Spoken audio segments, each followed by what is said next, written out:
एक अहम खबर बता दूं, लखीमपुर पर समाजवादी पार्टी प्रमुख अखिलेश का बड़ा बयान सामने आ रहा है। अगर आशीष नेपाल भागा तो भारत सरकार को देखना चाहिए। लगातार ये लग रहा है कि ये बॉर्डरिंग डिस्ट्रिक्ट है और कहीं ऐसा तो नहीं होगा कि नेपाल भाग जाए। आशीष मिश्रा, ये बात कही जा रही है समाजवादी पार्टी के मुखिया की तरफ से। अजय मिश्र का नेपाल से पुराना रिश्ता रहा है, अखिलेश यादव ने यह बात कही है। सुप्रीम कोर्ट के दखल से इंसाफ की उम्मीद है, अखिलेश ने यह बात दोहराई। अपराधी के घर समन के साथ गुलदस्ता भेजा गया, ये बात भी कही गई है। तो इसलिए समाजवादी पार्टी की मांग है और जितने भी पीड़ित परिवार हैं जिनके घरों के सदस्यों की जान गई है गाड़ी के चढ़ने से, गाड़ी से जो कुचला गया, उनको गृह राज्य मंत्री को इस्तीफा देना चाहिए। सर, एक और खबर आ रही है कि नेपाल भाग गया है। अगर ये मुझे जानकारी नहीं है, लेकिन अगर ये जानकारी आपके माध्यम से मिल रही है तो जो गृह राज्य मंत्री हैं उनका नेपाल से पुराना रिश्ता है, उस बॉर्डर से। अगर उनका पुराना देखेंगे, जैसा उन्होंने भाषण में कहा था अपने कि मुझे गृह राज्य मंत्री मत समझो, मुझे सांसद या विधायक मत समझो, मुझे कुछ और समझो, तो समझ लीजिए नेपाल से उनका कैसा रिश्ता रहा है पहले का। इसलिए अगर ये सूचना आपके माध्यम से यहाँ आ रही है और नेपाल भाग गए तो अब तो भारत सरकार को देखना पड़ेगा। उत्तर प्रदेश सरकार के हाथ में तो नहीं चीज़ बची है। अब हमें उम्मीद है कि भारत सरकार भी इसमें हस्तक्षेप करेगी और नेपाल गए तो उन्हें पकड़ करके लाएगी।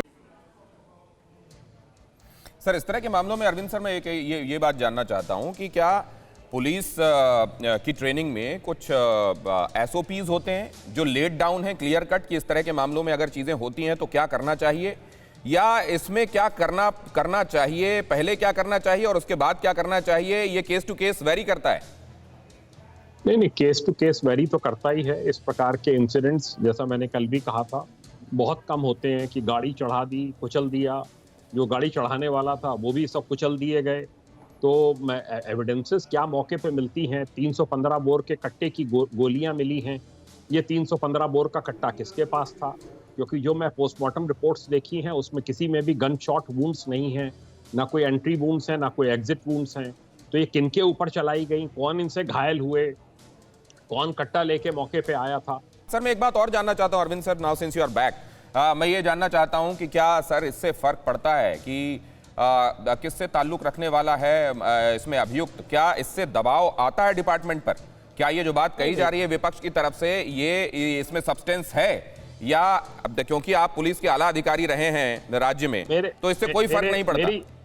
मेरी जो जानकारी है उसमें यह है कि मुख्यमंत्री जी ने बड़े स्पष्ट आदेश दिए हैं कि इसमें जो भी दोषी हो कार्रवाई करिए, कड़ी से कड़ी कार्रवाई कीजिए। और इसमें जो है, तो इसमें मुझे नहीं लगता कि कोई इसमें बचाव का कोई होगा। एफआईआर भी लिखी गई उनके लड़के के खिलाफ और सम्मन भी दिया गया है, और मेरे ख्याल से कड़ी कार्रवाई लखीमपुर खीरी की पुलिस को और एसआईटी को करनी चाहिए। अगर वो दोषी है तो किसी भी हालत में उसको नहीं बख्शा जाना चाहिए। ये एक महत्वपूर्ण बात आप कह रहे हैं सर, और इससे एक और सवाल जहन में आता है। हर्षवर्धन, मैं आपके पास उसको लेकर आ रहा हूं। फेडरल स्ट्रक्चर की बात की जाती है, law and order state subject है, वो यहाँ गृह राज्य मंत्री हैं केंद्र में, उसमें इसको जोड़कर देखा जाना फिर ये अपने आप में फेडरल स्ट्रक्चर की अवमानना नहीं है? है कि निश्चित तौर पर अगर हम फेडरल स्ट्रक्चर के लिहाज से कहेंगे तो ये ठीक नहीं है, लेकिन चूंकि उनके बेटे पर गंभीर आरोप है तो इसलिए निश्चित तौर पर सवाल उठेंगे। और कई बार कहा जाता है कि न्याय मिलना चाहिए और न्याय मिलते हुए दिखना चाहिए। उस दिखने में थोड़ी सी मुश्किलें दिख रही हैं और लोगों को ये लग रहा है कि क्या दबाव है। ये ठीक बात है कि एसआईटी हो गई, समन हो गया, लेकिन अगर कोई गृह राज्य मंत्री है, केंद्रीय गृह राज्य मंत्री, तो उसका फर्क तो पड़ता है। ये कोई कहे कि नहीं पड़ता है तो कैसे माना जाएगा?